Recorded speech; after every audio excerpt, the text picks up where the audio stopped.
Field bunched tightly together. They work between turns 3 and 4, about 50 feet away from looking for the green flag. Now they see it. It flies. It goes in the air. On the break, it's Haslai getting the jump to the outside groove, trying to move back down low, roaring to the inside of the racetrack. He moves up high, throws the block a little early for that on Pete Moore as they funnel back through 3, nose to tail amongst the top 3 cars.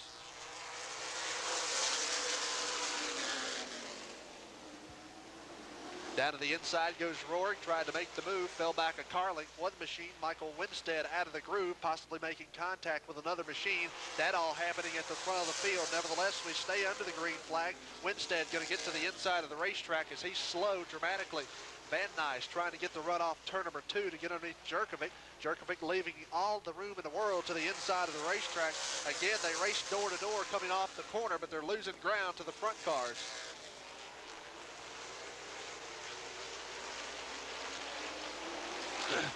Top 5, if they stay that way, they will advance. Really the last position, the 5th spot, going to be the one where everybody's going to be watching. That could be where something spectacular happens.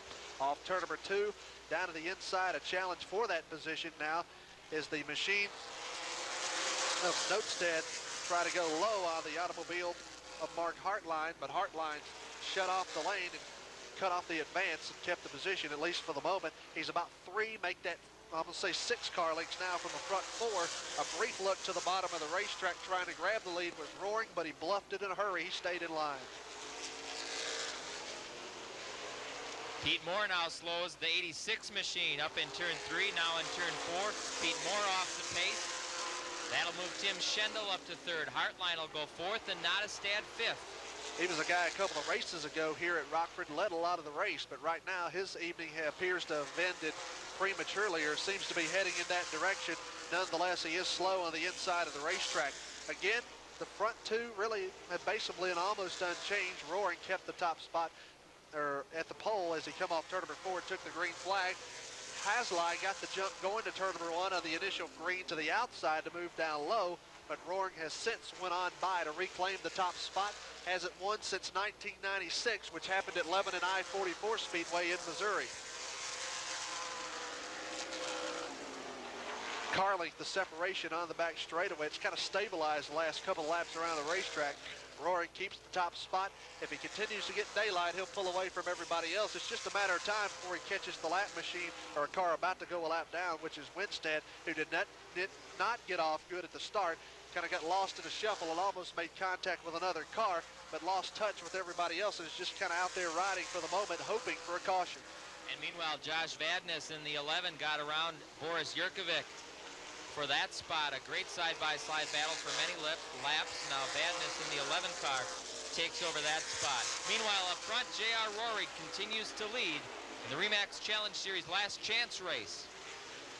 Holds about a 2-car length edge over the machine of Haslai, sitting in the 2nd spot.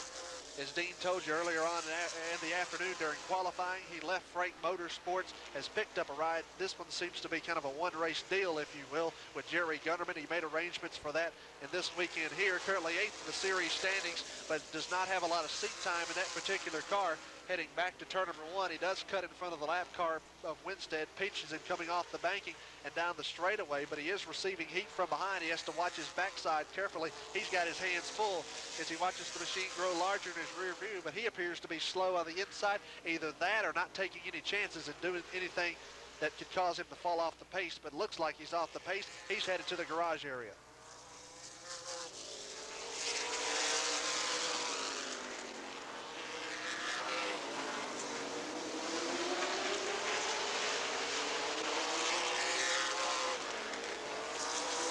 Tim Schendel leading, sitting atop the stack as far as the rookie standings go in the Remax Challenge Series, having to go through a last chance race to get into the field for tomorrow night's event, sitting in the 2nd position, but he's a long way back, what seems like a country mile separating front 2, Roaring, with about 15 car lengths. That's almost a straightaway, if not a straightaway, length ahead of Schendel sitting in the 2nd spot.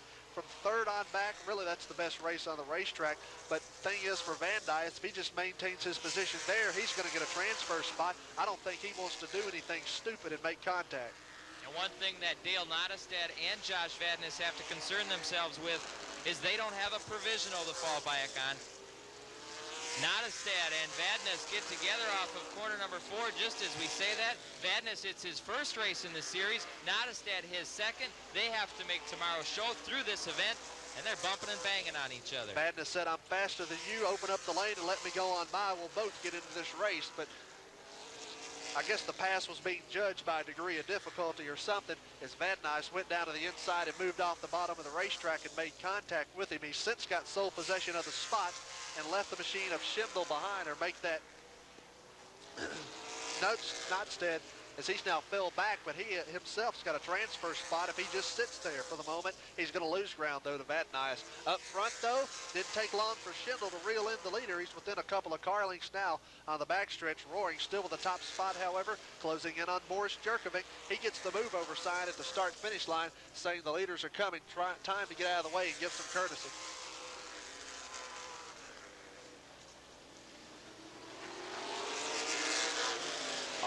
And Schindel has closed in the gap to within about 3 car lengths of J.R. Rohrig as the pair work turn 1 and 2.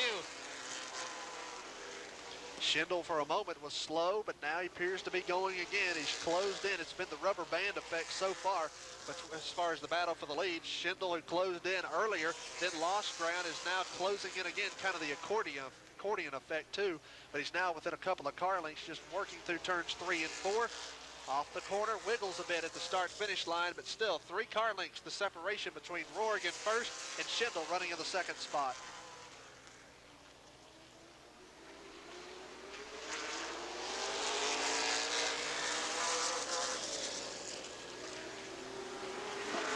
Rohrig closing in on the lap car, which is Winstead. Winstead stays out of the way. He'll drive the apron through 3, which is the middle groove of the racetrack. It's kind of the preferred line here anyway. So Rohrig, it makes no difference to him. He'll successfully clear the lap car and dispose of him. But Winstead kind of boxes in Schindel. He has to lift off the throttle at the exit of turn number 2. That's a position where you actually want to be back on the gas, but he had to burp it momentarily and lost ground there for the time being. And with that, Rohrig has opened up a sizable advantage once again over Schindel, as we have 8 laps to go this time by. For your race leader, J.R. Rohrig. J.R. Rohrig, this will probably be a shot in the arm for him if he can win this last chance race going into tomorrow's event. Nevertheless, still paces the field for the moment. That lead was fluctuating there momentarily, and it's now closed in within a couple of car lengths. Schindel lost some ground there a moment ago trying to work the lap traffic. Good thing this is the last chance race. You don't have to work lap cars much, so if Schindel's got anything, now's the time to do it. He can close in and grab the lead. Up off turn number 4 now, again about 3 car lengths. Rohrig showing the way, heading back to turn number 1. For the 3rd position, a little contact there. They're playing bumper car, if you will, at the start-finish line. Vadnais, he's shown plenty of aggression tonight and showing that he's a stubborn machine on the inside of the racetrack. Off turn number 2, he'll try to grab the spot, drifting up the banking. Going to 3 is the automobile of Hartline, leaving room. Trouble off turn number 4. One machine tags the inside wall. That is the automobile of Dale Nottestad. Spins back across the racetrack. The leaders check up and avoid the machine of Nottestad. And Boris Jerkovic, 6th. About 7 to go back to green flag racing. Just 5 laps to settle this last chance race for the Remax Challenge Series. They come to the stripe. Good restart by J.R. Rohrig. Pulls away by 2 car lengths, but the ground that Schindel quickly lost quickly makes back up. He's within the gun sights now of the machine of Rohrig, as he has him within the gun sights off turn number 4. Again, nose to tail as they head back to turn number 1. Really the lap car down to the inside, which is the machine of Winstead, stays out of harm's way. The leaders go by him on his outside. That's Vadnais. He's made some aggressive moves to get up near the front of the field. He would have been about 5th. Instead, making the contact, got him to 3rd.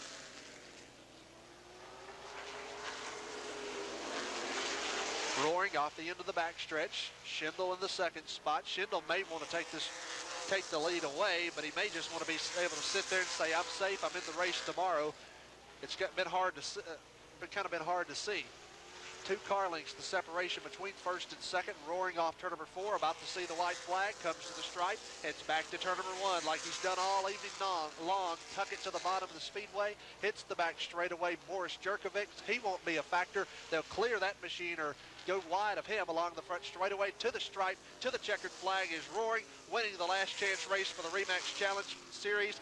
Tim Schindel finishes 2nd. Vadnais finished 3rd. TV 400 presented by Jensen Audio. We'll meet those drivers at this time. Going from row number 14.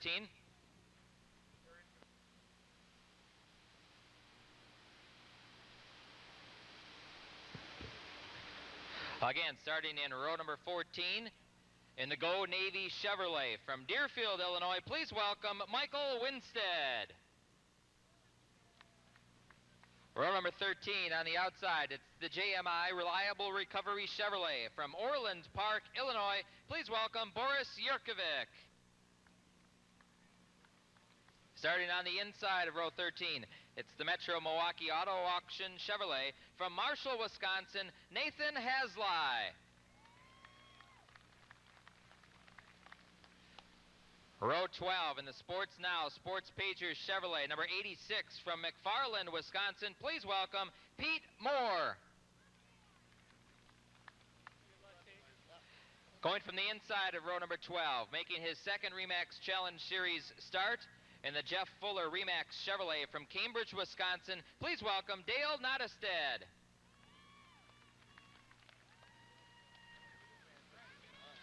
In the Heartline Motorsports Chevrolet from Gilbert's, Illinois, driver of car number 30, please welcome Mark Hartline.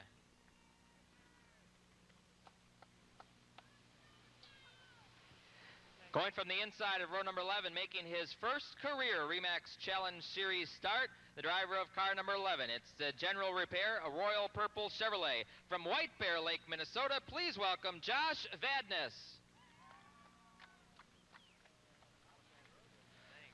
Outside row number 10, the leading contender for the REMAX Challenge Series Rookie of the Year title. He drives the Matthews Solo Cam Bose Chevrolet from Sparta, Wisconsin. Please welcome Tim Schendel.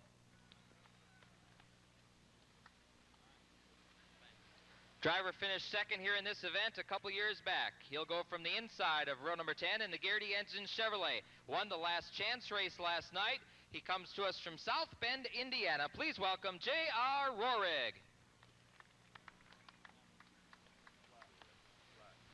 Starting 18th on the grid, a rookie in the REMAX Challenge Series, already with one win to his credit in a 2000 campaign. He drives the Assembly Product Chevrolet from Montello, Wisconsin, the 00 of Jeff Kendall.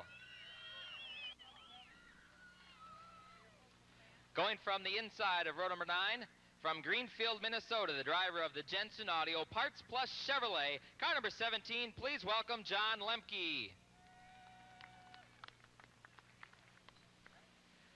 Row number 8, hometown driver. He hails from Roscoe, Illinois.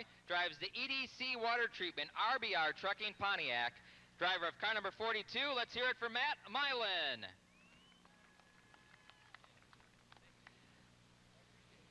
Starting from the inside of row number 8, he drives the number 78. It's the Southwest Motorsports Chevrolet, all the way from Oskaloosa, Iowa. It's Curtis Vanderwall.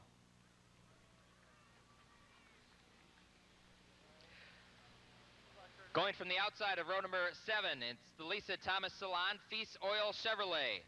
The driver hails from Wheaton, Illinois. It is Eddie Hoffman.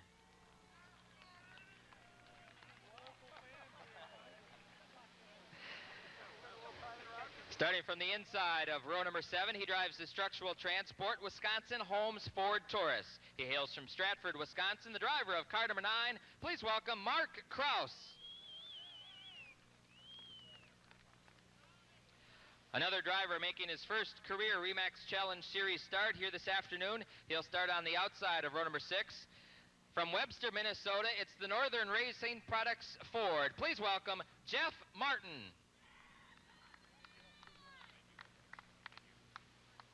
Starting on the inside of row number 6, he drives the Premier Racing Products Chevrolet. The Southwest Motorsports, also a sponsor of that Chevrolet, from Cedar Rapids, Iowa.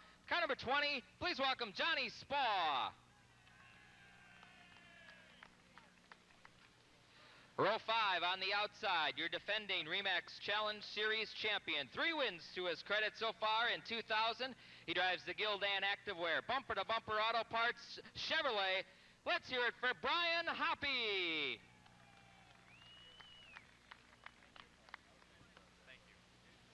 Had a podium finish here at the Rockford Speedway a couple years back. He drives the G&M Auto Service Ford Taurus. hails from East Hazelcrest, Illinois. Second-generation driver. Let's hear it for Larry Middleton, Jr.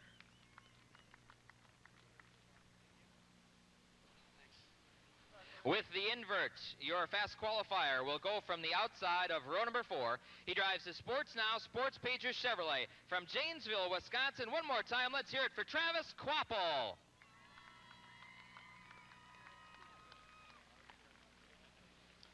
Qualified second yesterday afternoon. He hails from Rockford, Illinois, the driver of the EWT Incorporated Avico Oil Chevrolet. How about a nice round of applause for Brad Wagner? Going from the outside of row number 3, a driver pulling double duty here this afternoon. Making his first REMAX Challenge Series start of the 2000 campaign, he drives the Sports Now Sports Pager Chevrolet from Orfordville, Wisconsin. Behind the wheel, the number 87, it's Bobby Wilberg.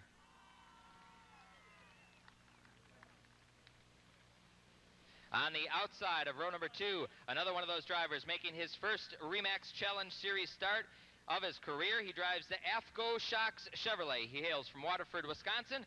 Car number 68, Jeff Storm.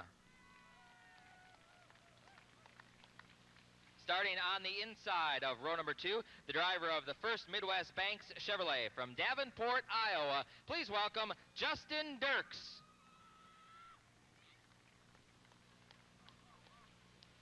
And to the front row, lining up on the outside of row number 1, sponsored by EWT Incorporated and Honeywell. It's a Chevrolet Monte Carlo from DeKalb, Illinois. Please welcome Ron Breeze, Jr.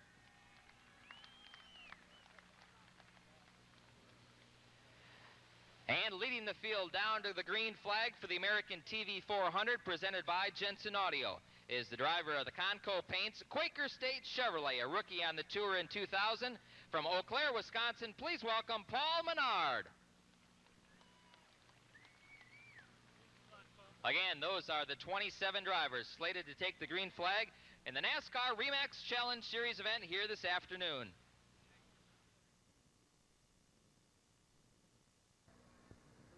Okay. Go ahead. All right.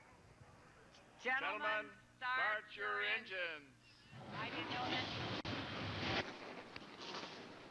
Well, the most famous words in motor racing. Jody Deary and Dennis Johnson speaking.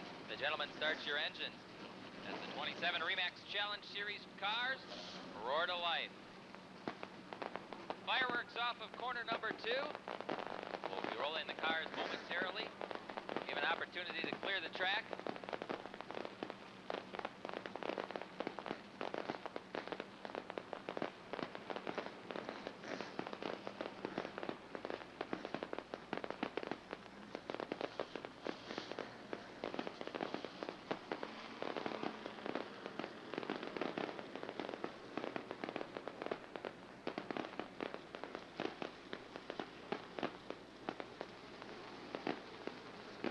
It's time to Let's Go Racing, Rockford Speedway.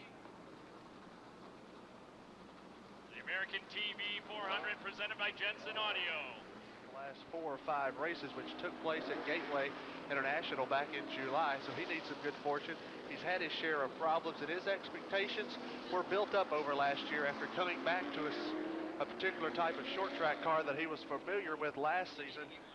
But then come into this year, he's a former champion in this division, but has had his share of bad luck, looking for a good run here this afternoon. Field up in turns 3 and 4, looking for the green flag as we're about set for the start of the American TV 400, presented by Jensen Audio. Turn number 1 on the brake. It's Reese getting the jump to turn number 1 on the outside groove. He tries to move down to the inside of the racetrack. He'll clear Paul Menard as he works to turn number 3.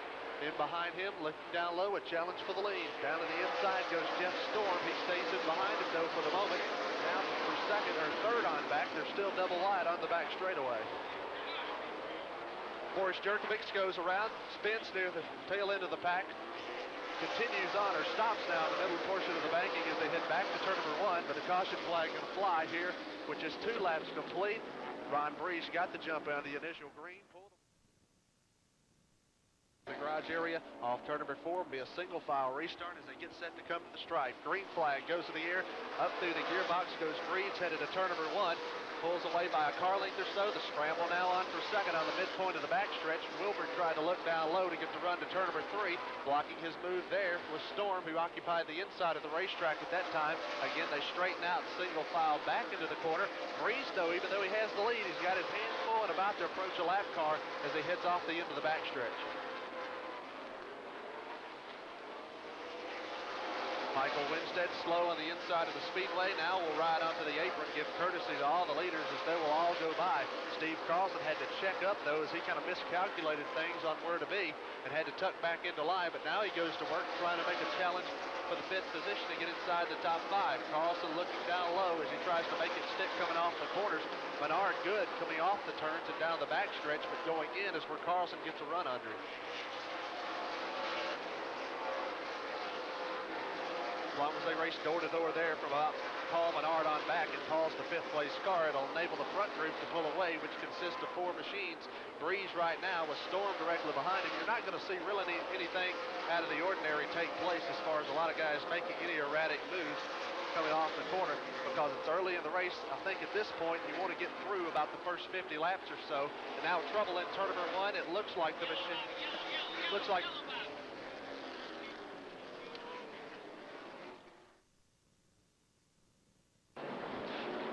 about set for the restart on lap 20 here at Rockford in the National Short Track Championship. They come to the stripe. Breeze tries to get away from the lap car. Will successfully complete the pass going to turn 1. It goes to the outside lane, clears the lapped automobile on the midpoint of the backstretch. Vanderwall to the inside will start to backpedal. He knows now that he can't get back on the lead lap. He'll let the others go by. He was just worried about trying to get in front of Ron Breeze Jr. Jeff Storm really hasn't had a long stretch of green flag run up underneath him to try to challenge for the lead. As he now sits in the 2nd spot, he begins to fall into the clutches of Bobby Wilberg, but Wilberg has his hands full for the time being. Kabapel on his rear deck, changing lanes on the run, trying to get up underneath him to take the spot. The leaders in counter lap traffic off turn number 4. Winstead pulls to the inside yet again as Breeze now watching his backside, sees the front end of the machine of Jeff Storm loom larger in his rearview mirror.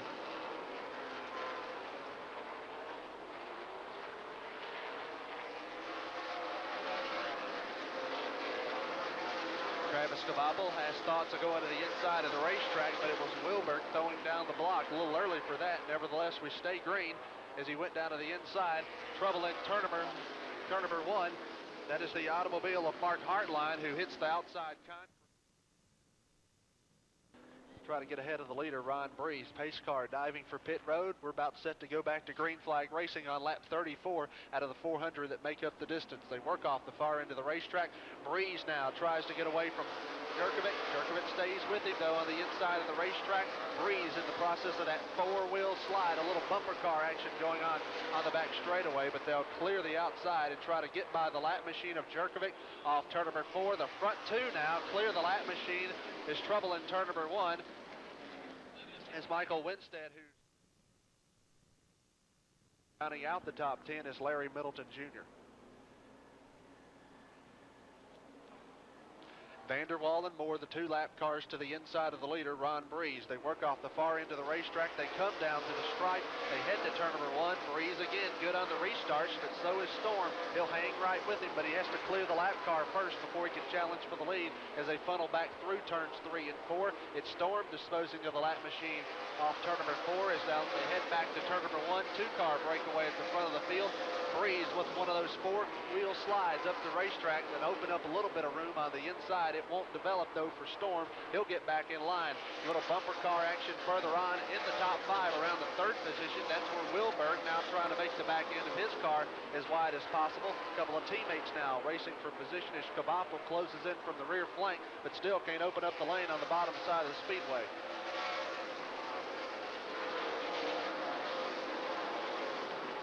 Thing for Wilberg, he has a couple of lap cars between himself and 2nd place Storm, so he has to get rid of them before he can get up there. But Jerkovic seems to be fast as he heads back to turn number 1 down to the inside of the racetrack, just kind of testing the waters, so to speak. But Storm now about a half a car length behind the leader, Ron Breeze.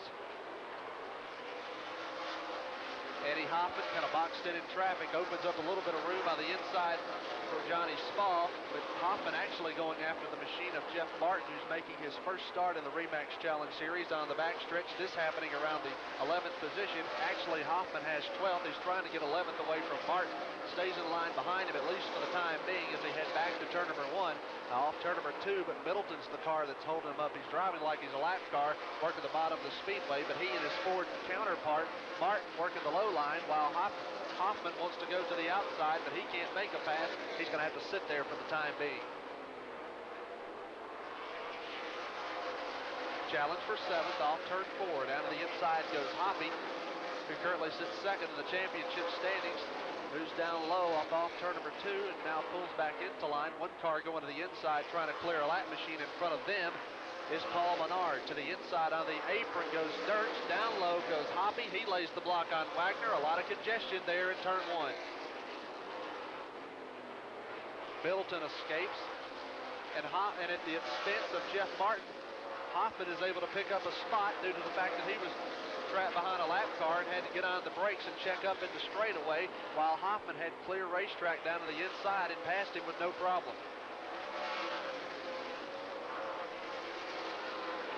Steve Carlson, his average starting position in the last 5 races, which he has won here at Rockford, he's won 5 in a row, has been from the 11th position, but started today in the 5th position. Kind of surprised he qualified near the front of the field. He usually qualifies anywhere from 16th to about 21st, but now he's just kind of maintaining his position for the moment at this stage of the race.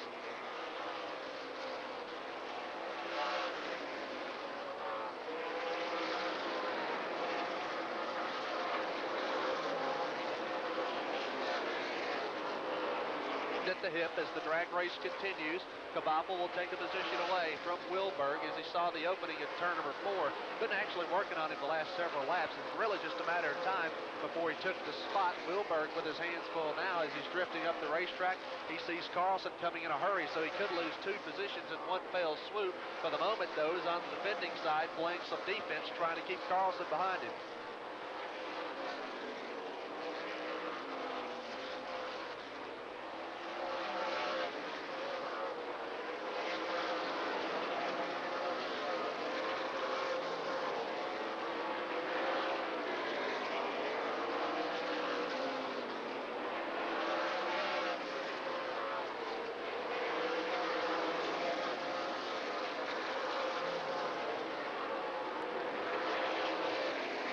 Jerkovic and former regular here, Matt Milan, competing here in the Remax Series this season. He's on to the backstretch, quickly closing in at a rapid pace.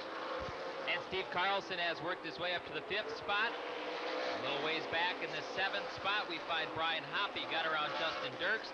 Dirks got railroaded on the outside with a bunch of cars that go by him. Now Dirks made contact with the 7 of Martin, bumping and banging early on here in this 400-lap event. As Dirks had to get on the brakes as the machine of Martin checked up, they almost made contact, or did make slight contact at the start-finish line. Good thing it wasn't into the corner, because that's a sharp angle to make, and both possibly would have went around and hit the wall. Nevertheless, we remain under green here as Ron Breeze continues to show the way. He's worked lap traffic.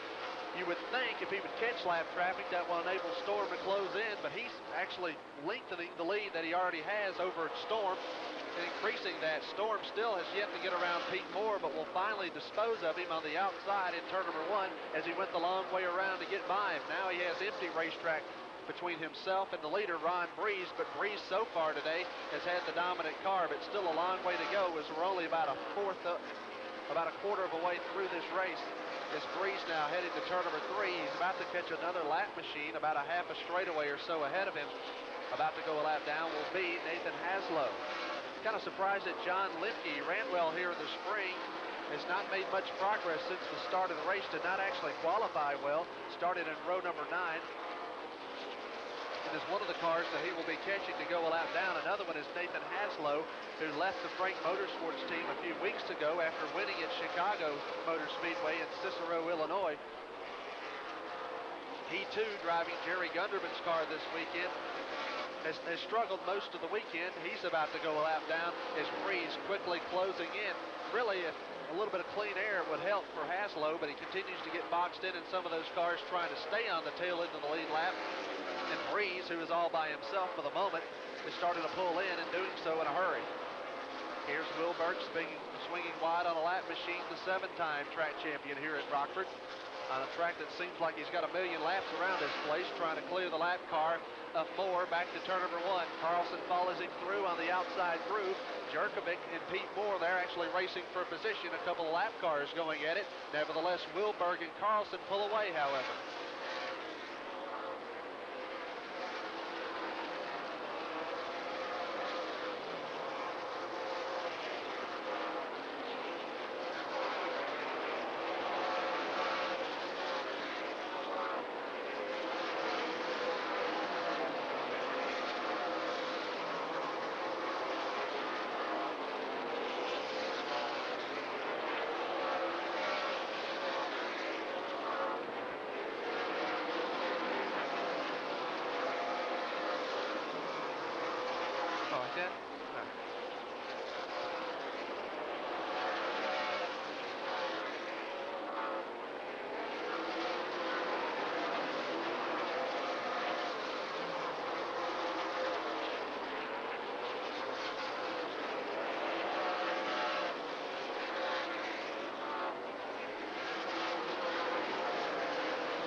Schindel said, go on by, though. I'm not going to hold you up, at least at this stage of the race.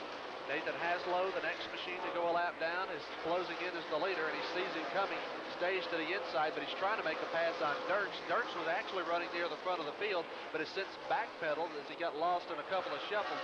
He's had a frustrating day so far. He took off at the beginning, and at the front straightaway, one car slow going to turn number 1. It looks like a right front tire has gone down for Pete Moore. On the back straightaway, was slow on the front stretch. Have to take a look at it from the right side here when he comes back by, but he's working that high line now, and he now comes off the banking up into the corner. Maybe something is broke and went awry on the front suspension of the car.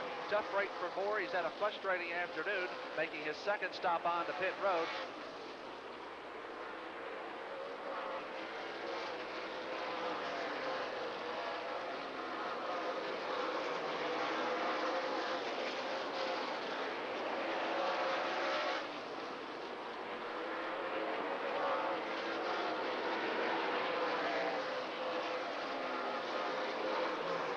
Blistering pace.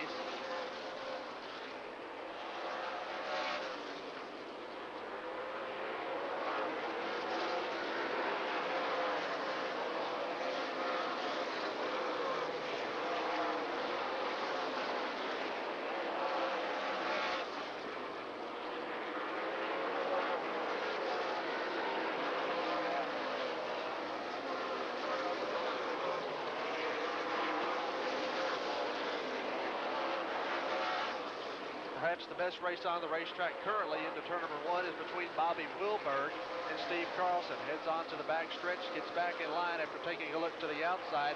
Right now, the car not handling to Wilberg's liking for the moment, as he's been working that high groove, but it's drifting up the racetrack, kind of pushing like a snowplow. Down to the inside goes Carlson, but he's not going to force the issue. He'll thread the needle on the other end of the racetrack as he works off turn number 4. I know.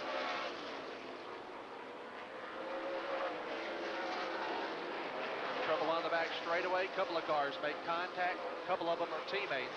Jeff Storm along with Nathan Haslow along with Justin Dierks all made contact off turn number 2. Continue straight. Good job and a good piece of driving as all of them grabbed a hand for a steering wheel to keep on and pointed in the right direction down the back stretch. Thing about this racetrack, the corners are somewhat wide and sweeping for a quarter-mile racetrack. It's the straightaways where you kind of narrows up. Usually it's the opposite, where the corners are narrow and the straightaways are wide, but here, and that's what's given the mystique about this racetrack over the years.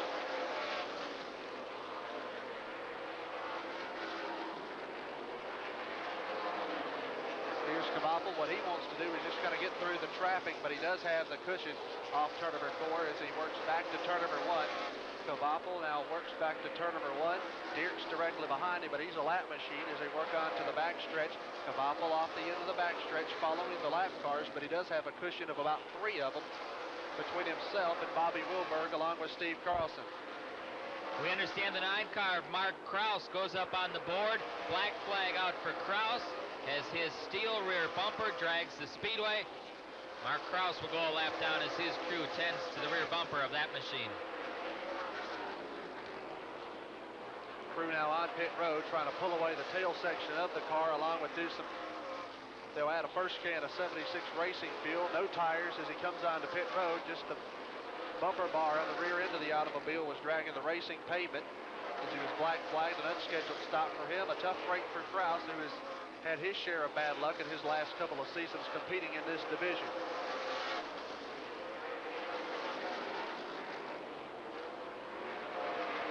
Battle really not for the lead all that hot, but from about third on back, it's a good one. Steve Carlson to the inside of the racetrack off turn number 4, trying to use the lap cars as picks. He used it earlier and worked it to perfection, but right now he's working the low groove, but that's where the slow lap car is of Dierks that enables the machine of Wilberg to pull away by a car length on the outside groove.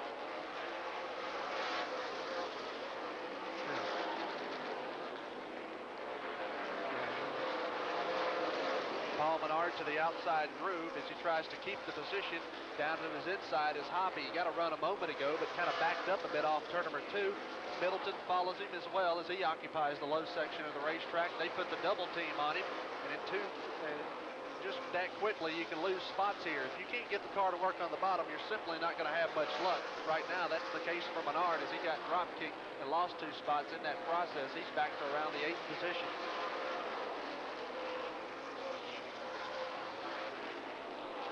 About to complete the 1/4 mark of the race. To this stage, there's only been one leader, and that's Ron Breeze Jr.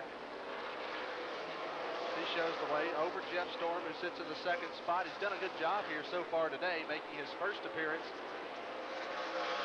here in the Remax Challenge Series. He runs the Mars Series late model cars, kind of similar to these type vehicles on a regular basis, and as a rookie in that division, was leading earlier on in that race earlier on in the day. He went off into turn number 3 while leading the way and appeared to be headed to victory lane. After a couple of lap cars got together, he slid in the oil and went to the outside wall and got in the wreck as well.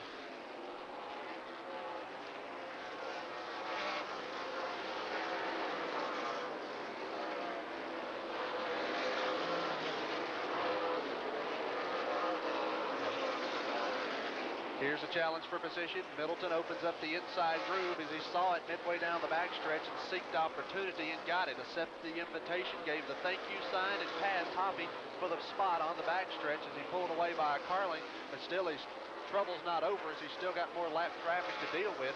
That's the thing here. You're almost always going to be around race cars no matter what, whether they're for position or lap cars all day long, especially in a race with the length of this, which is 400 laps.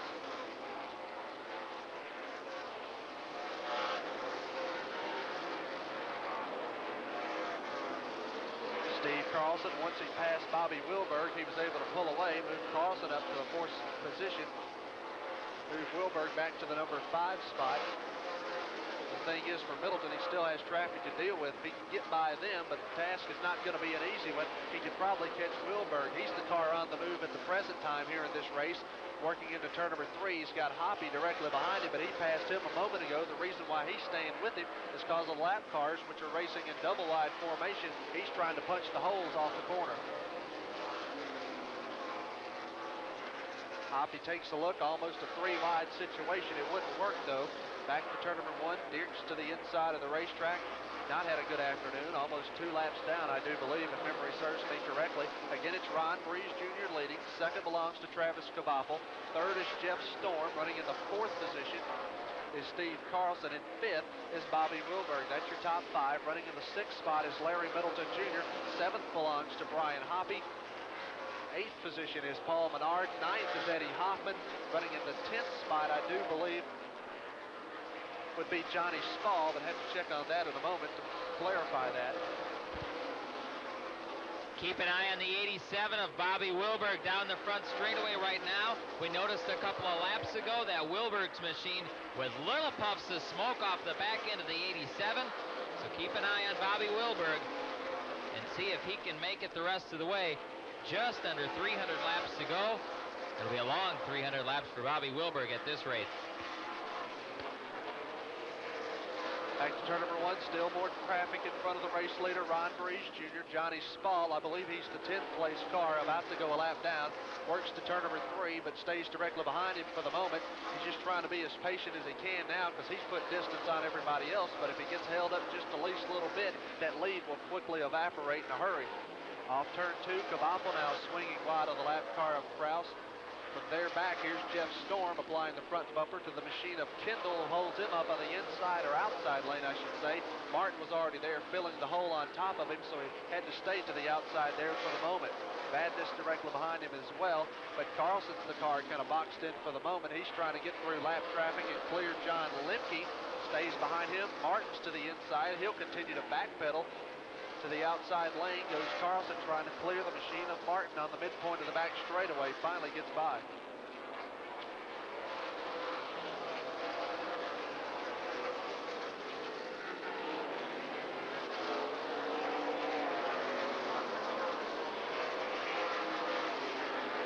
One machine who's running up near the front of the field, running in the top 5, was Bobby Wilberg. He appears to be headed to pit road. Slow down to the inside in turns 3 and 4. As he will now head off the banking up into the corner, come to pit road to the attention of his crew. Saw a little smoke trailing out from underneath the car. It dissipated, but then at that time he slowed dramatically and will now come to the attention of his crew. They go over the wall in a hurry, in a frantic pace. They will take off the hood and look down inside the engine compartment and continue to investigate the problem.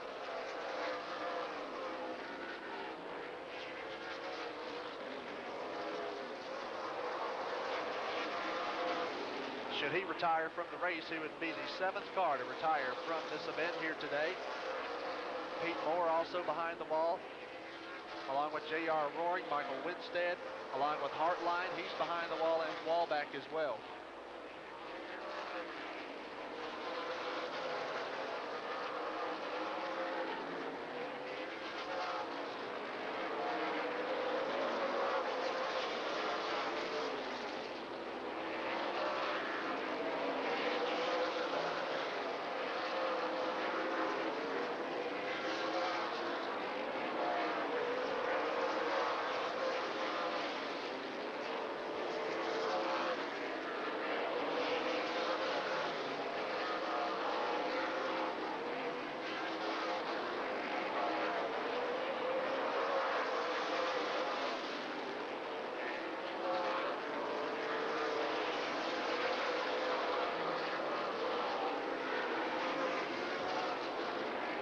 Haven't talked much about Eddie Hoffman so far this afternoon. Did not qualify actually that well. Has not qualified actually well for the last couple of races here at Rockford. Started 16th in the spring, but he ended up finishing 3rd.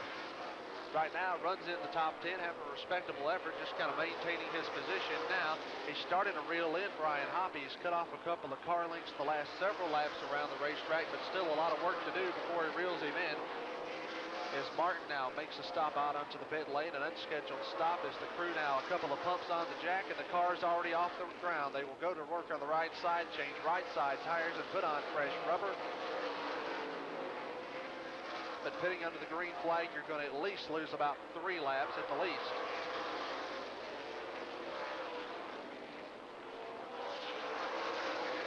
Here's Hoffman approaching the automobile of John Lemke. He's not been a factor here this afternoon. Works to turn number 1 position as they work to turn number 3. Down to the inside goes Carlson, trying to get around a lapped automobile of Haslow as he works back to turn number 1. He's down to the inside of the racetrack. He'll move up off the corner, down on the back straightaway. Now has thoughts of moving back into line. A little contact there, kind of try to root him out of the groove, so to speak. Carlson now gets back in line as he heads back to turn number 1.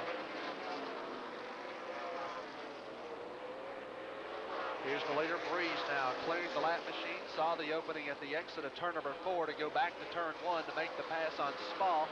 Puts him a lap down. Now he starts to close in on Paul Menard. Man, this is one of those racetracks. If you get your car set up, you can embarrass a lot of people and make shambles out of the field. And that's exactly what Breeze is doing at this point.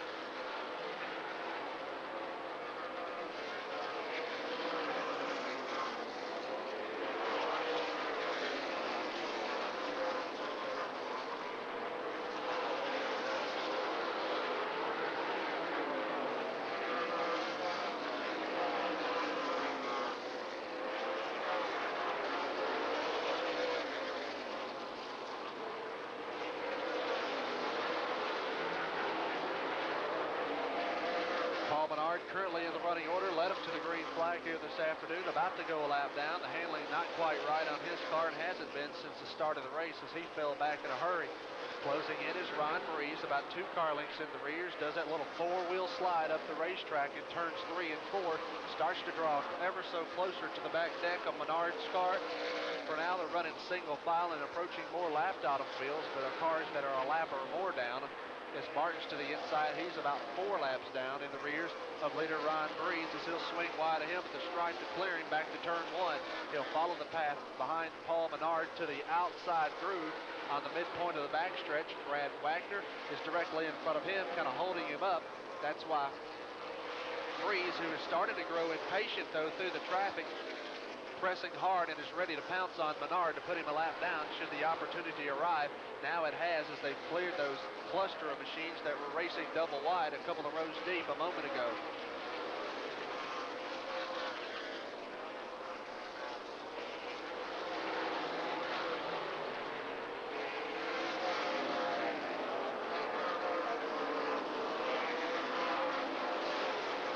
Hard puts him a lap down. Brad Wagner now coming on the pit road, seeing a lot of guys come onto the pit road unscheduled, however, go to work on the right side. His tires now being put on the right side as they come to the attention of their crew.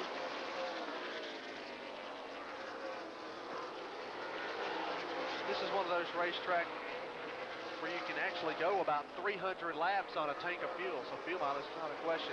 Also in is Matt Milan. He's on the pit road, the rookie driver here in Remax Challenge competition, as the attrition rate starts to build. Due to the fact that Ron Breeze was caught up in some of that traffic and was bottled up and unable to shake himself free, went into turn number 1 and cleared the lap cars, but Kvapil did so as well and did so a little bit quicker. Heads off the end of the backstretch, hangs the fender underneath Paul Menard. If he can get by him, that would give him clear sailing as far as to catch the race leader. Larry Middleton applies the front bumper to his car and gets into the back of Dierks, turns him around as Dierks gets the car 3/4 of the way straight along the front straightaway and continues on.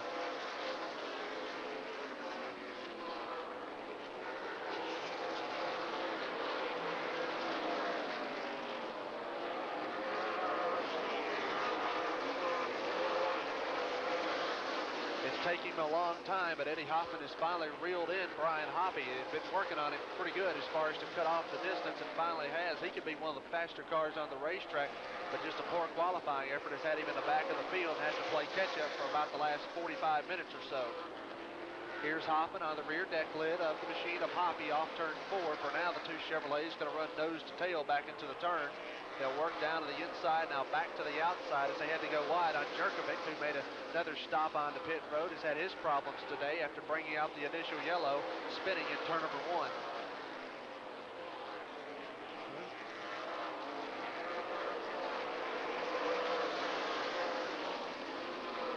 Eddie Hoffman still growing closer to the rear deck lid of Hoppy. They have to clear the lap car of Dierks back to turn number 1. He'll give some courtesy to the cars racing on the lead lap. Little tap and up the racetrack goes Hoppy. He opens up the lane. Here comes Hoffman down low. Now he'll move up the racetrack. Hoppy into the gray area of the racetrack, slows along the front straightaway. Smoke now coming on the right front as it starts to billow out. Slow atop the racetrack on the back straightaway. Some of the lap cars even going to pass him in turn number 3, but he's slow. Trouble. Tough break for the man currently second in the championship standings of the Remax Challenge Series. He looks like he's going to have to pit in a hurry. It looked like some debris being spotted on the racetrack. However, we remained under green, at least for now. But the caution flag about to wave and finally will on lap 51 as Breeze continues to show the way. But Hoppy kind of got rooted out of the groove. That could be in jeopardy today as the leaders come pit side. Hoppy, Breeze, Carlson, Kvapil all come into the pits. Watch the pit stop action in front of you on the front pit. When the pace car gets around to the back side, the back pits will open. Carlson gets right side tires along with fuel. Travis Kvapil gets rear tires on the 35 machine. Hoppy in the 51, his crew goes to the 8 of the right side of that machine.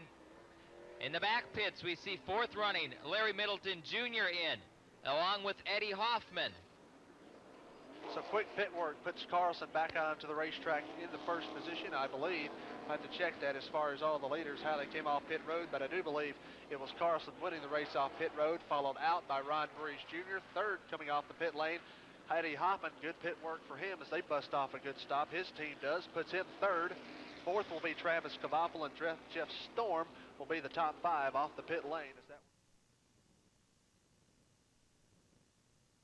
on pit road, Brian Hoppy still on the pit lane. We'll get an update there shortly. First, let's go back to Green Flag Racing off turn number 4 down the stripe. Carlson gets the jump on the lap car of Milan, heads to turn number 1. Breeze now in behind him trying to grab the spot, but now he just wants to get by the lap car first and finally does.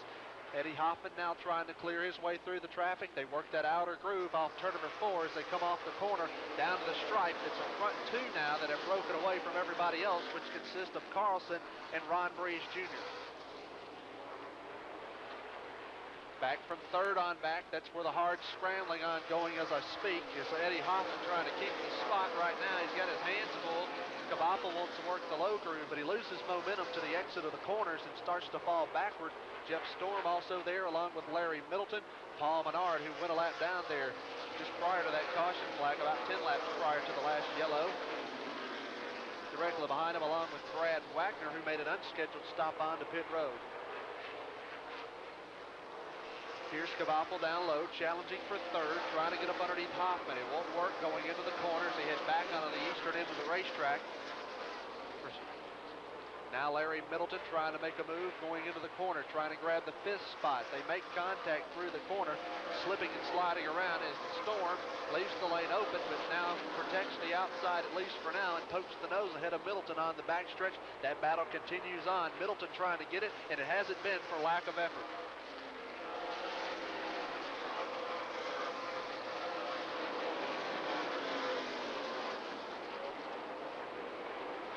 Battle for the lead is kind of stabilized for the time being as it's about 6 car lengths between first and second, which is Steve Carlson over Ron Breeze Jr. sitting in the second position. Got a lot of daylight on third place, Eddie Hoffman, who's 8 car lengths ahead of the machine of Hoffman in the third spot. Then directly behind him, that's where the log jam begins, back for around fourth.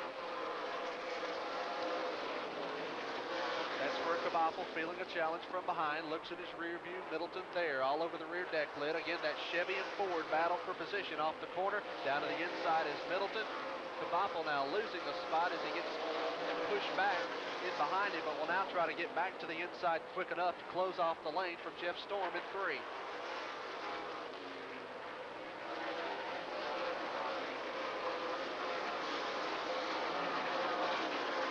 Middleton, now that he's ditched the car of Kabapel, he'll lay his sights now on Hoffman. Didn't take him long to reel him in down to the inside lane. He got some track position as his crew busted off a good stop and got him up near the front of the field after being near the tail end of the top 10 prior to going on to the pit lane. He'll work to turn number 3 now and make the car stick. If he can do that, he'll have it covered. Drag race on for the spot going into the corner. Again, this is the battle for third. They almost make contact and do make slight contact. Hoffman says, it's too early to be doing that. I'll let you go on by and pick up the position.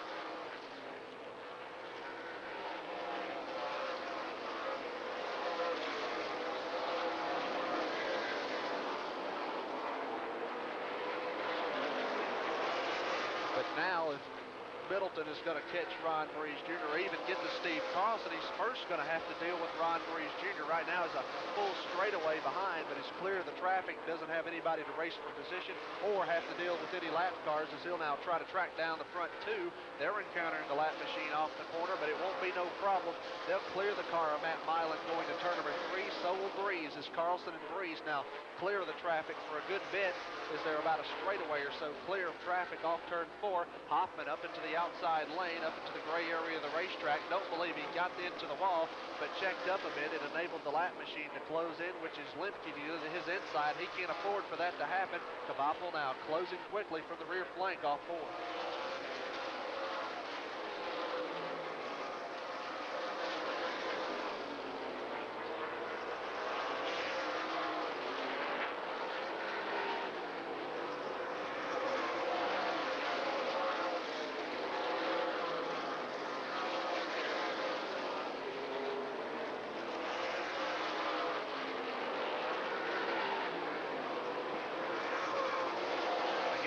Carlson with a car length edge over Breeze, as Breeze has actually started to close in. He kind of fell off a bit there about the first 15 laps after the restart, which took place on lap 154. Off the corner, again, that battle rages on for the third position, or make that for the fourth spot. That's Kvapo is looking to the inside on the backstretch underneath Hoffman, gets back in line, but stays on the rear deck lid. He doesn't lose any ground, he just doesn't gain any either.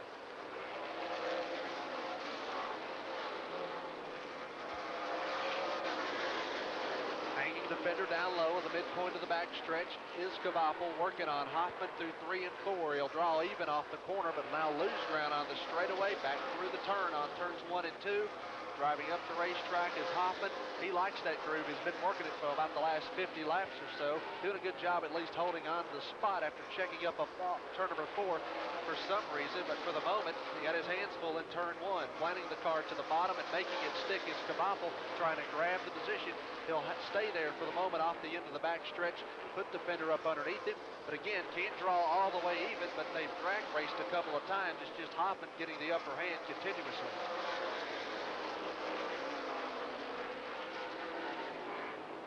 Now Kvapo finally got a run in turn number 3. Will draw as even as he's done all afternoon on Hoffman back to turn number 1.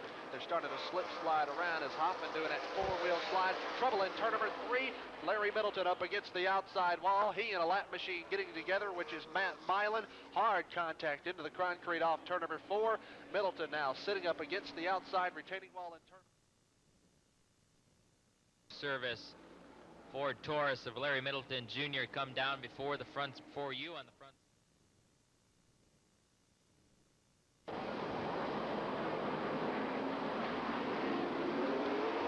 They come to the stripe, green flag goes to the air, the restart on lap 195, back to turn number 1, gone like a jackrabbit is Carlson, clearing the lap car on the backstretch, which is Lemke, who's to the inside of the racetrack. Here goes Breeze to the outside, cutting off the lane down low as he pinched him off at the exit of turn number 4 on the bottom of the banking. Breeze now trying to settle in line. He and Carlson trying to check out, but that's not going to be the case this time. It could be 4 of them linked together that are racing in the top 5. Third position belongs to Hoffman, who's directly behind the machine of Breeze. Directly behind him is Kvapo, who's directly behind Hoffman's automobile. Then in the 5th spot is Storm. He's done a good job all afternoon, kept his car out of trouble, been patient all day long, has not done anything erratic. Tell you what, he's got a lot of experience and talent that kind of belies his experience in these type of vehicles, and doing a good job so far today, running in the 5th position. A look down inside, the battle picking up like it did before the caution flag flew between Eddie Hoffman and Travis Kvapo. He's trying to move to the inside of the racetrack on the backstretch to hang the fender underneath him to grab the spot. He works that low groove and drives in deep, but uses the car up by the time they exit the corners. That's where Hoffman's been better than Kvapo all afternoon, is to the exit of the turns. He won't get the spot this time on the backstretch. He gets back in line again.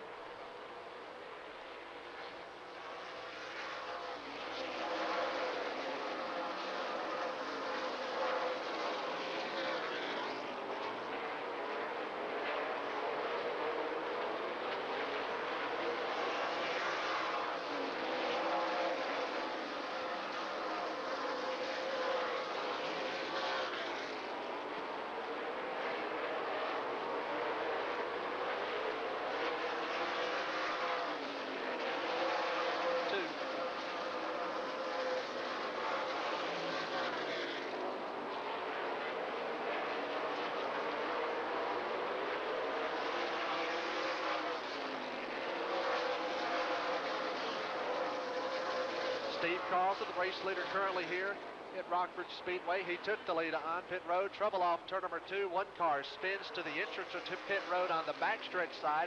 That is Madness, who now goes around the field working at turn number 1. Looked like they were going to race back.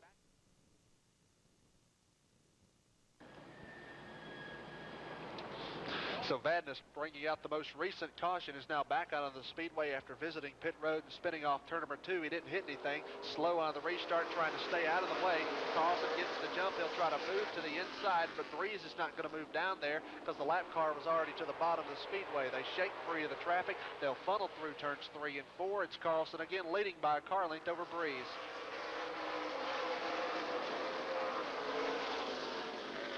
In interesting thing now is to see if Travis Cavapel, one car up out of the groove, and that is the lap machine of Jeff Kendall. He makes contact with Justin Dirks trying to find his place back in line, but the door shuts in a hurry. He can't beat it back down to the inside in time. Kraus now gives him a little bit of lane to work with as he yields the position down low, and Kendall finally gets by and gets back into line, but he was to the outside in a close call after making contact with Dirks. We continue under green, back to turn number 3. Three-car breakaway at the front of the field with Carlson leading by a car length. Second is Ron Breeze Jr. and Cavapel is third. The interesting thing now is, does Cavapel have anything for the front two? He had been boxed in and racing for position in some hard scrambles. It took him a long time to get around Hoffman, but now he's pulled away and got rid of some of those lap cars as well.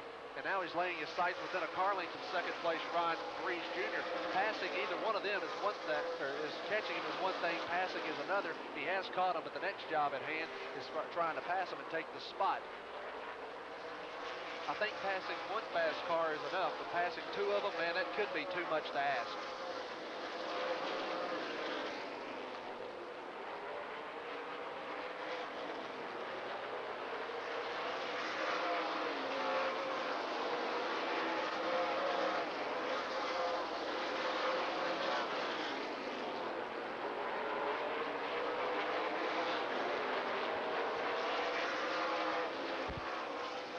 Eddie Hoffman and Paul Menard now exchanging a little bit of sheet metal there momentarily at the exit of turn number 4 as they now work back to turn number 1. Hoffman still working that high groove, about to lose a position.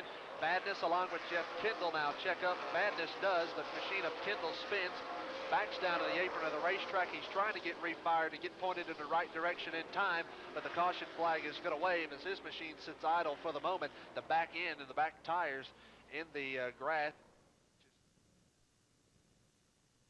Number 2, one of our 5 lead lap cars, Hoffman, trying to stay on the lead lap.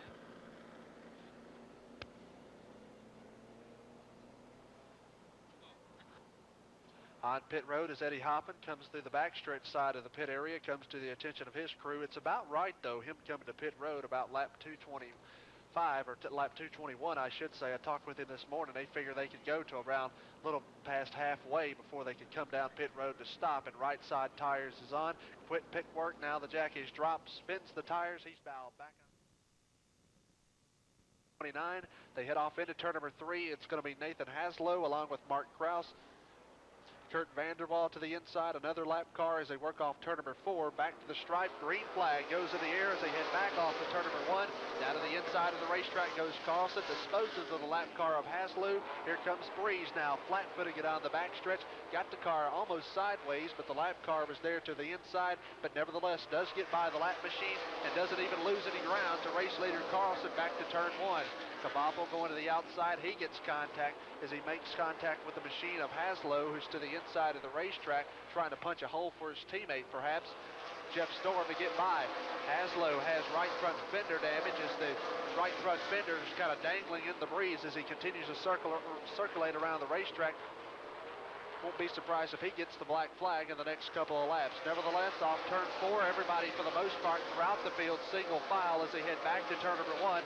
Still a car link, except for is Haslow now getting the signal, come into the pits, getting the black flag, the right front fender, and the hood is kind of buckled and peeled back on the right front as well.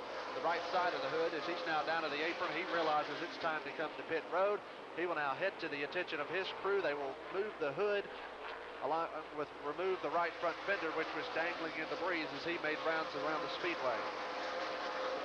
Back up front, it appears that Ron Breeze has been just as quick as Carlson. He's just been unable to get by. For the moment, it's been follow the leader because they've been tied together like beads on a string, the front 3 have.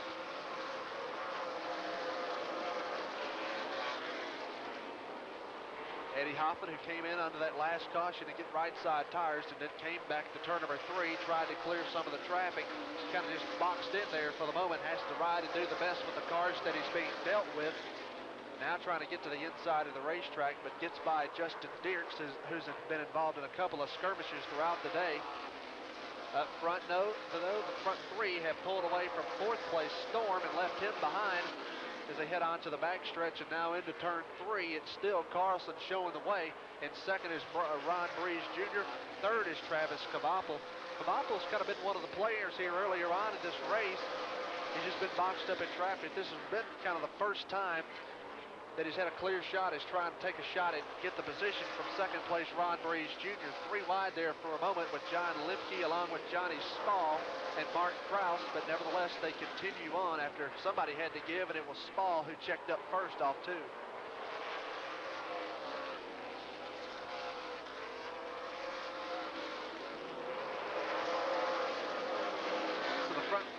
Front 3 are tightly together with Carlson leading. Second is Ron Breeze Jr. Running third is Travis Kabapel. Sitting in the 4th spot is Jeff Storm, who trails the front 3 by about 15 car lengths or so. Then it's a long way back to 5th place Eddie Hoffman sitting in the number 5 spot. He's got lap traffic surrounding him. And I believe so far that's the only cars that are on the lead lap at this stage of the race on lap 243. Carlson, who has been challenged numerous times today, has done a good job of holding on to the top spot as he looks in his rear view and sees Breeze right there, who stays with him, has done the last 100 laps or so after leading the first 150 laps of the race.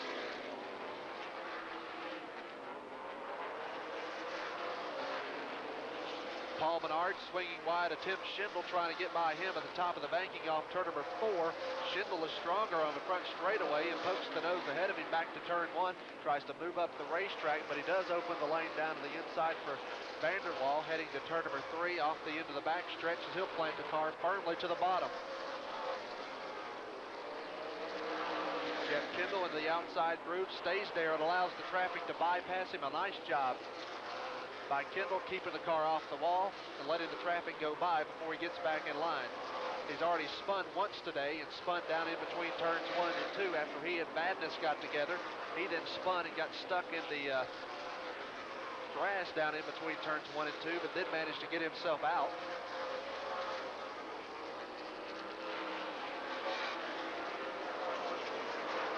Travis Kabapel may have used up all his tires because he was working on the machine of Breeze, but then lost ground. He was being sort of aggressive, trying the outside and inside lanes, whichever was available, but has now fell back a couple of car lengths. The leader, Carlson, along with Breeze, following the lap traffic.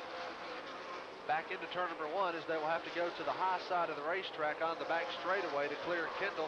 Kendall's slower than most cars on the Speedway right now. Expect him to go to pit road shortly as he's slowed dramatically along the straightaway, or could have just been doing that to allow the leaders to go on by and then pick up the pace. Matt Milan, who was involved with Larry Middleton up in turn number 3 on lap 87. When they got together, Middleton, who was unable to continue, his afternoon is done after running in the top 5. Milan now coming on to pit road. He's been on pit road several times throughout the day, and I believe he's going to park it for the afternoon as his day has now come to an abrupt end.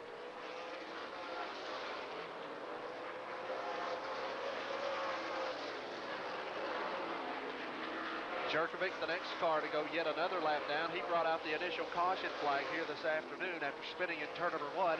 Carlson reeling him in fairly quickly as he heads to turn number 3. Directly behind him, though, about a car length or so, is Ron Breeze Jr., about 8 car lengths back to Travis Kabapel in 3rd. Back to the 4th spot is Jeff Storm, trying to see the progress and tracking the progress of Eddie Hoffman. He's not making up much ground. He's losing a whole bunch now, sitting in the 5th spot. He desperately wants a caution. He's been trying to adjust on it all afternoon. He's pitted twice so far today, and it hasn't even helped him.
Steve Carlson, who has won 5 races in a row here at the Rockford Speedway, has won 6 national short track championships, looking for win number 7 here this afternoon in this race. If he wins here today, it would be the first time that he has won it 3 years in a row.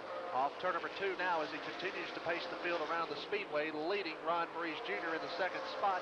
They're beginning to close in more lap traffic. The longer you stay green, the bigger the packs of traffic is. That's the case now as they're coming up on about 7, make that about 8 cars of flat machines directly in front of him. One of those automobiles is Eddie Hoffman, continuing to lose ground. If we continue to stay under green, it's just a matter of time before Carlson reels him in. Right now, he's got Vanderwall to worry about to reel him in as he's doing it fairly quickly, about a quarter of a straightaway or so behind him and catching him, but Breeze stays right with him. I think he's waiting for him to catch that traffic before he tries to make another look to the inside or pass to try to get by him.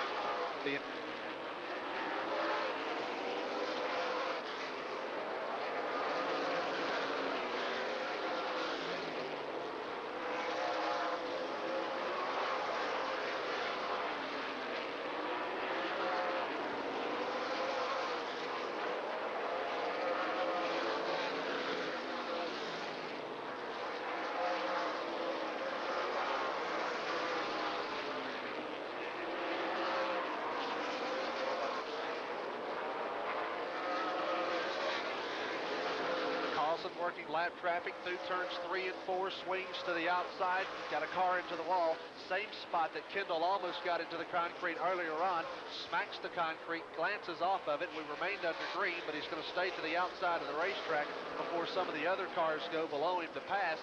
Nice job by Kendall not collecting anybody else because he was surrounded by about 3 automobiles off turn number 2 when he glanced off the concrete in the corner.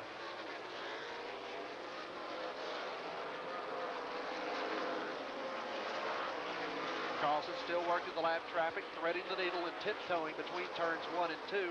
Dives off the banking, sees an opportunity to go to the inside of Menard as he yields the lane down low in the racetrack in 3 and 4. Will make the pass to grab the position or put him a lap down.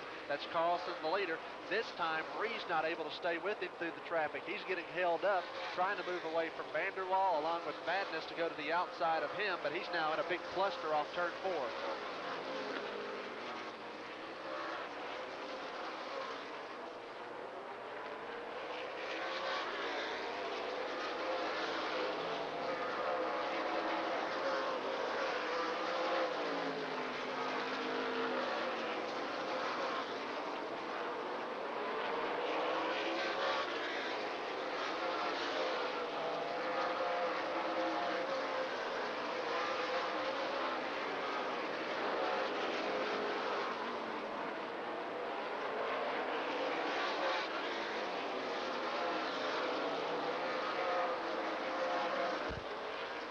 Brian Hoppy rejoins the chase.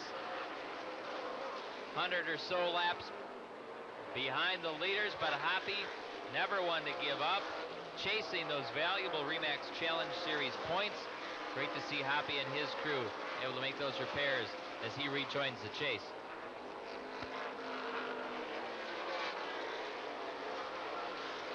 Driver a lap down. Eddie Hoffman within about 3 car lengths or so heading back to turn number 1. This last stretch of green flag racing for Hoffman has been a handful. He's been in the pits twice today to take on fresh rubber, and he's been adjusting on the car as the day goes on, but still hasn't got it to where he wants it to be, and it's starting to fade as he heads to turn number 1, because closing in is Carlson, the leader, trying to put him a lap down. The thing for Carlson, he wants to put on as much lap on everybody as possible, lapping as much cars as possible. So if something happened late in the race, he has a security blanket behind him.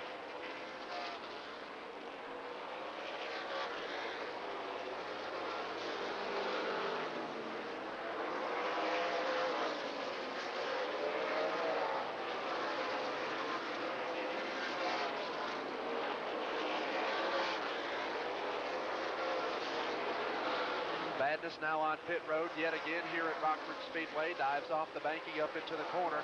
Moves onto the pit lane. His day apparently is over. He's been in a couple of skirmishes throughout the day, and something has obviously subsided on his car.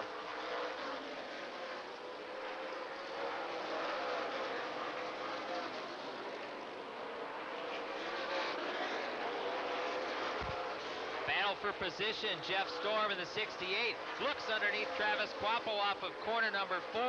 Storm will get the spot. He'll go third in that 68 machine. Meanwhile, up front, Steve Carlson continues to lead by about 5 car lengths over Ron Breeze Jr.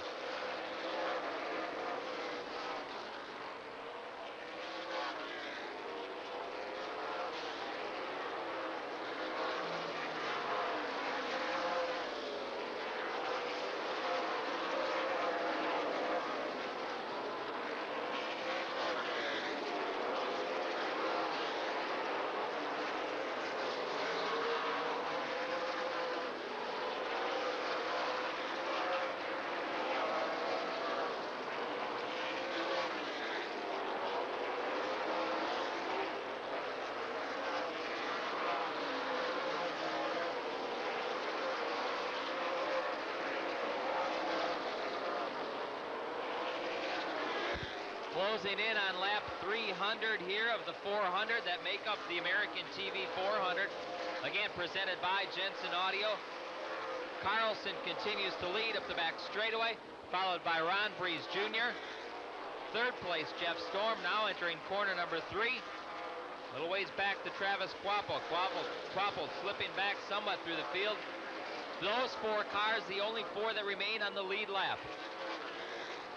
In Quapple's day, you can kind of describe it sort of along the line of an accordion. He's been to the front, he's been to the back as far as the top 5 is concerned. He's been up to around 3rd. He's been as far back as around 6th, so he's kind of had a frustrating day. He's dodged a couple of bullets, almost made contact with some lap machines earlier on, was involved in a couple of 3 wide instances, but nevertheless continues to run in the 4th position, but started a fade here in the late going here at Rockford.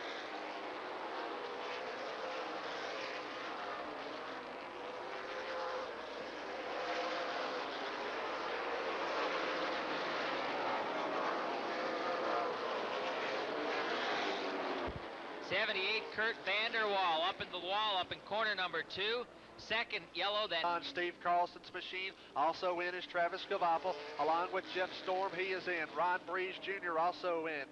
Breeze is now the first car to leave pit road, but he won't win the race out of the pits. A drag race at the stripe decided in kind of a photo finish as Breeze actually was the first car to leave his pit stall. It'll be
car length separate the front 2 between Steve Carlson, Travis Quapple. They could be trying to settle it among themselves. Ron Breeze, the furthest he's been behind all day long. He's been first and he's been second, but he hasn't been third today. Got his hands full for the moment, losing touch with the front 2 while Carlson pulls away from Quapple in second off turn 4. But Ron Breeze Jr., he has cleared the lap traffic and has nothing but clear racetrack ahead of him before he catches the front two machines of Carlson and Kvampel, but did not get a good restart and got caught up in some of the traffic.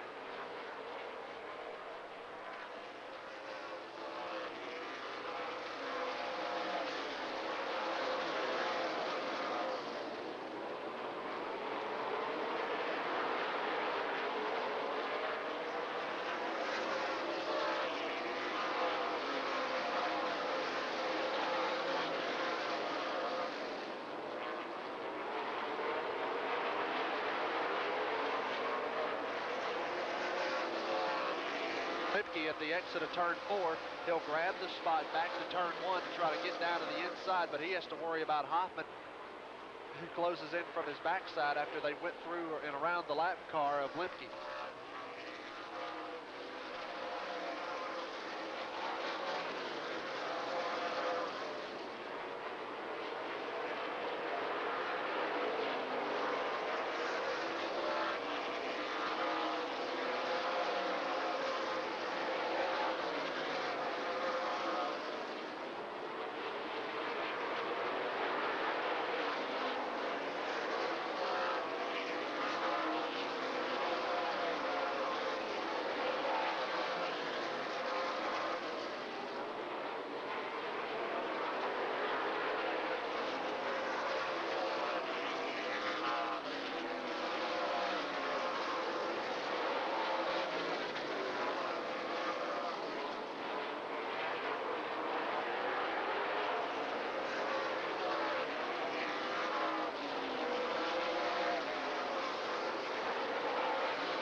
Good on the short runs, the restarts, the long runs as well, makes no difference through traffic or in clean air. Right now, Boris Jerkovic, but sees Carlson coming. It's too late to start holding him up now. If he was going to do that, it would be in the early portion of the race, but now he'll yield space to the outside for Carlson to make the move, but good thing he did it at the straightaway because he'd have had to worry about him in the turn.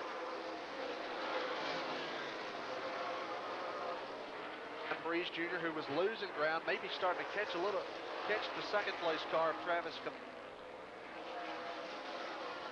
That shouldn't be a problem for him, but if he's doing it just slowly, maybe cutting off maybe a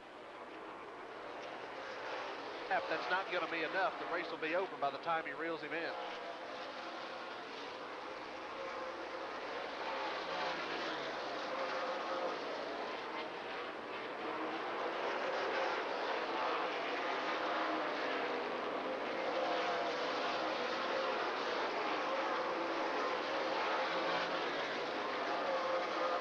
So to speak, at this stage of the race. Third place, Ron Breeze trying to track him down for the moment back to turn number 1. He's kind of stabilized the last couple of laps around the Speedway, kind of maintaining his position. As I said, Breeze has not been this far back all day long. He led the first 151 laps before yielding the lane, or yielding the top spot over on the cycle of pit stops on pit road to Steve Carlson. Carlson off turn number 2 now with a little bit of daylight ahead of him. Lap traffic looms ahead, though, about a quarter of a straightaway in front of him. That's where Jeff Kendall, along with Jeff Martin, Tim Schindel, and the car that's many laps down in second to Carlson in the championship standings, Brian Hoppy sits. Hoppy out there just making laps. If he'd have stayed behind the wall, he'd have gave up a lot more than what he's going to lose already. Paul Menard done a fairly good job running up in the top 10, got shuffled at the beginning of the race and had been playing catch-up for most of the afternoon. Did a fine job here this afternoon, one of the few cars that don't have some sort of a nick, dent, or ding, because usually when you come here in a place like this, you're going to have several donuts. That's if you're lucky. Back to turn number 1 at the inside of the racetrack. Hoppy now moving down low, but he's now punching the holes for Menard, but Menard decided that wasn't going to work anyway on the inside, so he went to the outside groove to clear Schindel.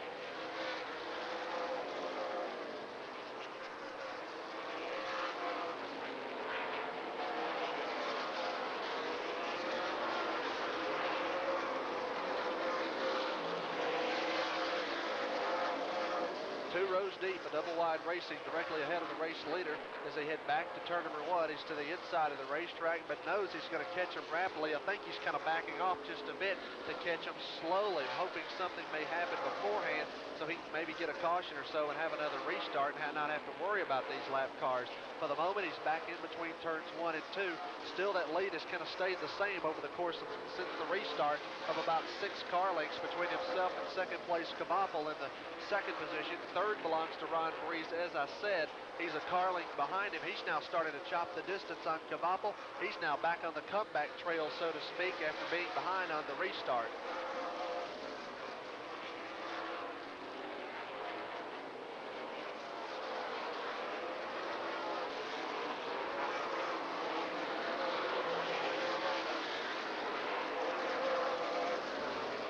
Right up on the rear deck lid for the moment. They'll go back into the corner, almost nose-to-tail racing, but when Breeze went low, cutting it to the left was Kvappel. He slipped coming off the corner.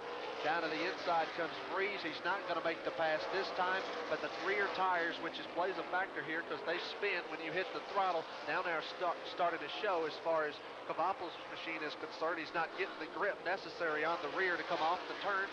He's slipping off when he hits the gas. That's opening up the inside lane for Breeze as he goes back to turn number 1, but the lap cars are complicating matters for now on the backstretch.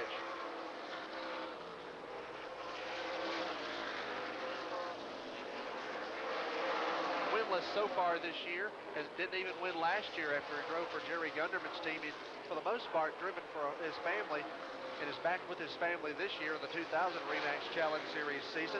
Still looking for his first win of 2000. He won back in 1998. I believe to this date he has 2 wins in his REMAX Challenge Series career.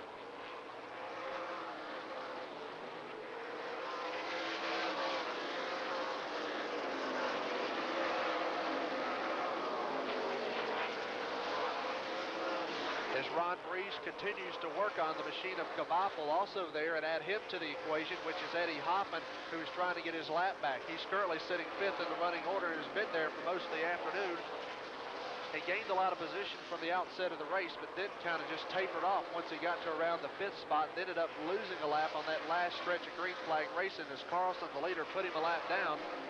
He goes back to turn number 1. He's in there along with Ron Breeze. Ron Breeze and Kvappel racing for position. Kvappel has it, but Breeze wants it in 3.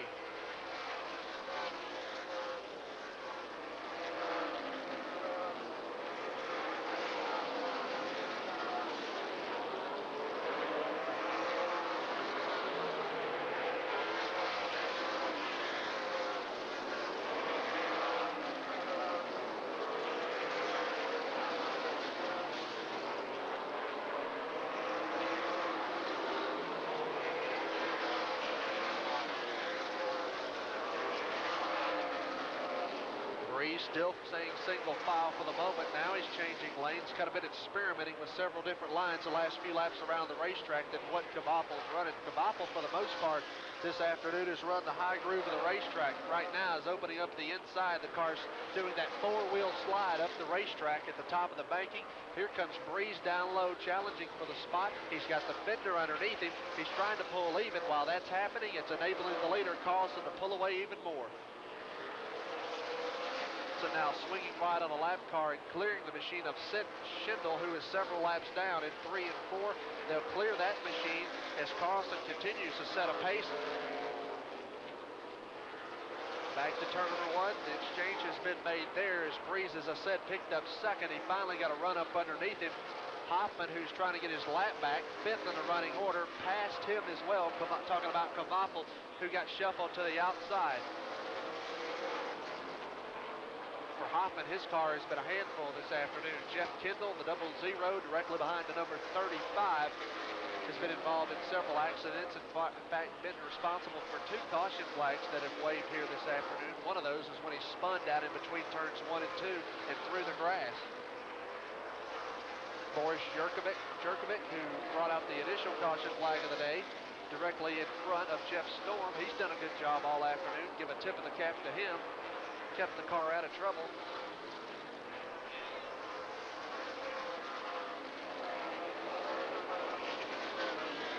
Ron Breeze now laying his sights on the machine of Steve Carlson, kind of reminiscent of what we saw in the spring with Carlson running first. Second was Breeze there as he came up a tad short in the race back in March here at Rockford. Right now, setting his sights on the leader. He's got 2 lap cars to deal with. Carlson going to try to use that to his advantage. Here's Schindel looking out on the low side, trying to make a pass on Dierks, but he'll pull down low. He's not going to hold up Breeze. Breeze fast on the outside. It makes no difference to him. Whichever's available, he'll make the pass. He accepts the invitation up high and goes the long way around to get by him.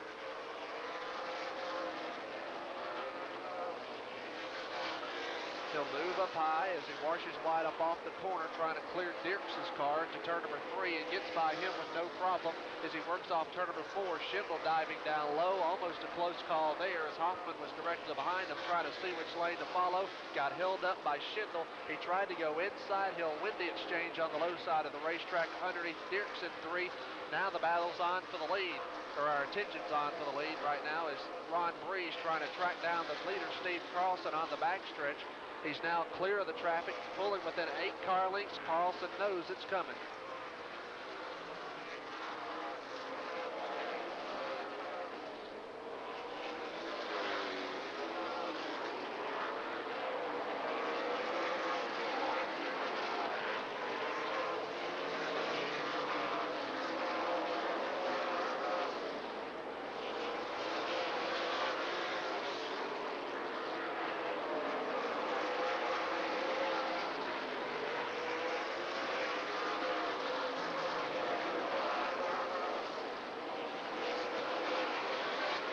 Comes Carlson swinging wide on Lemke.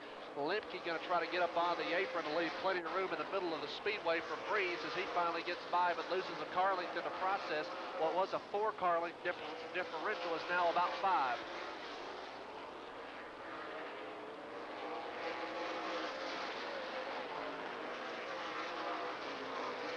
Any difference, you're still going to encounter lap traffic. It's always going to be that way here at Rockford. On the back stretch is Carlson encountering the lap machine of Paul Menard. He's done a good job so far today, the rookie in Renax competition, as I've talked about him earlier on. He's in the middle part of the racetrack, and Carlson coming in a hurry, but so is Breeze, so he's going to go being pushed, so to speak, as far as to work the lap traffic. He's done it to perfection so far today, going the high side around to make the pass on the machine of Menard in turn number 1. 2 car lengths back as Breeze up off the turn. He'll now stay with him on the back stretch. This time when he got around that lap car, he did not lose any ground.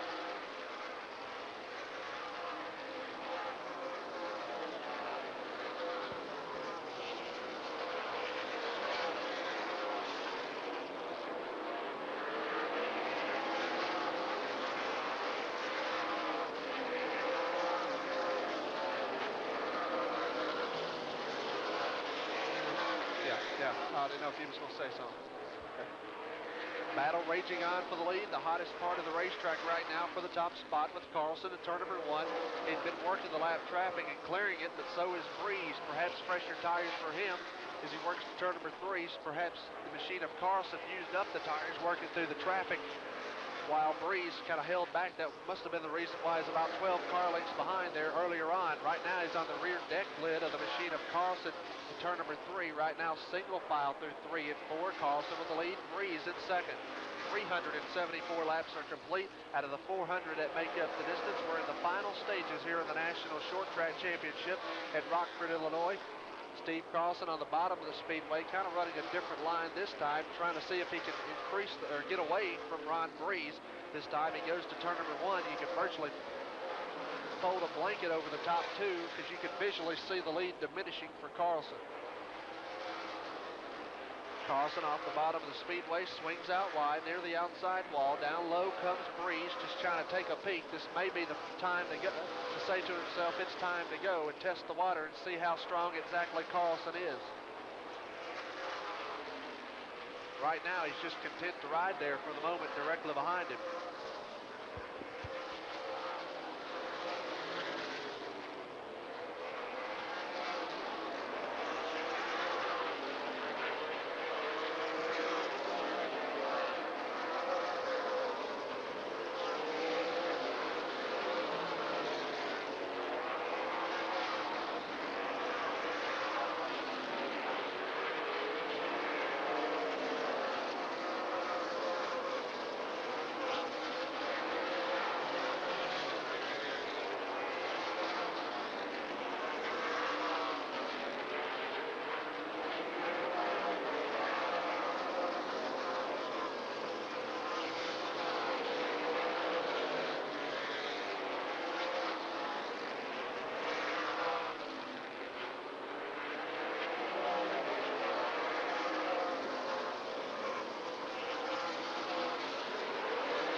try to grab the top spot.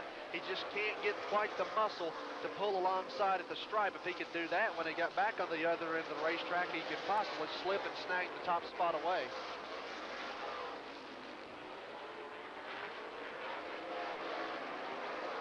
Off turn number 2, still the traffic forms the lap machine, currently second in the Remax standings coming into today's race. Had some suspension problems, had to pit under green and stayed behind the wall for a lengthy amount of time. One car up and out of the groove, which is Eddie Hoffman. Out of harm's way, though. The cars will bypass him to the inside of the racetrack. He's off the pace to turn number 1. The 86 of Pete Moore slow along the inside wall as well. He could be coming to pit road. Looks like he is. But Hoffman's slow on the racetrack. He's now finally trying to get out of the traffic so he can get back to the bottom and not have to worry about the traffic bypassing him. He's pitting on the backstretch side of the pit area. He's slowing dramatically. Spa checks up. He almost got into the wall, but now comes to the attention of his crew. A right front tire is down on the automobile and having to pit with 20 laps to go.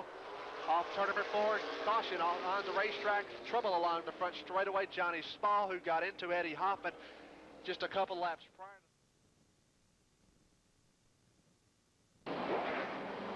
Pace car dives for pit road, about set for the restart with 5 laps to go. Steve Carlson leads, time to get down to business one more time. Up through the gearbox and gone like a jackrabbit is Carlson to turn number 1.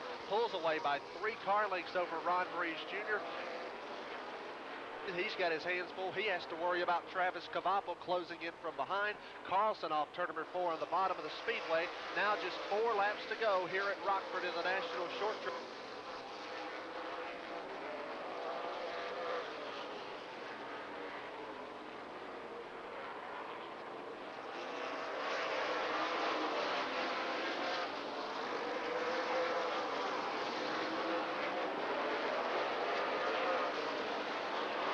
In turn number 3, drives in deep. That's why he comes within 2 car lengths of the back bumper of Carlson, but now down the straightaway loses ground. Back to turn number 1, one machine up into the wall and brushing the concrete is Hoffman, but he'll keep it off the concrete to avoid grinding up against it, and will remain under green. White flag goes in the air. One more circle around for Steve Carlson. He tiptoes back to turn number 1. Off the corner, now down to the inside of the racetrack like he's done all afternoon, occupying the bottom of the Speedway through 3 and 4, and for the 7th time in his career here in the Remax Challenge Series and at Rockford Speedway in the National Short Track Championship, Steve Carlson is a winner, and he's done it the last 3 years. He's won it back-to-back 3 times. Round of applause, ladies and gentlemen, for Steve Carlson. Oh, I forgot you in driver introductions, but I sure didn't forget you when I come to Victory Lane. Good job, man. Yeah, thank you. We had a good car. I think, you know, that Ron's coming. Last spring he was right there, you know, and without that last caution, I think he might have ended differently because he was pretty quick. Prior to that last caution, he made a couple looks at you down on the inside. Did you know he was there? I sure did, and I was glad to see that caution. You got a good jump on that last restart. Yeah, that's what pretty much got me that win. And I was kind of hoping that would do that. Hoppy has problems. The first problems he's had really in 2 years. His first non-top 10 in 2 years. Good point lead now going into lacrosse as you look for your 6th career championship. Yeah, you know, usually Brian's bad luck is 5th place. My bad luck is like 50th. So he was way overdue for some bad luck, and we'll see what happens 2 weeks from now. 6 in a row here at the Rockford Speedway, all under the NASCAR Remax Challenge Series banner. I gotta ask you, how you doing it, man? I don't know. I just drive hard and try to be careful, and I don't know. Well, you're doing something right. How about a nice round of applause for Steve Carlson, the winner of today's American TV 400, presented by Jensen Audio.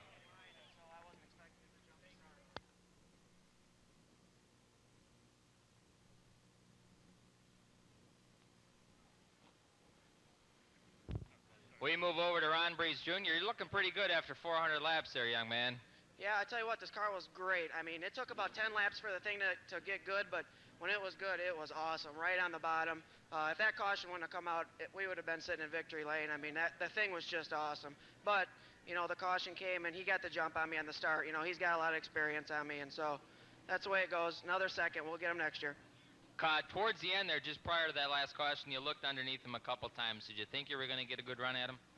Yeah, I was pretty sure. He was drifting up in the center of the corner.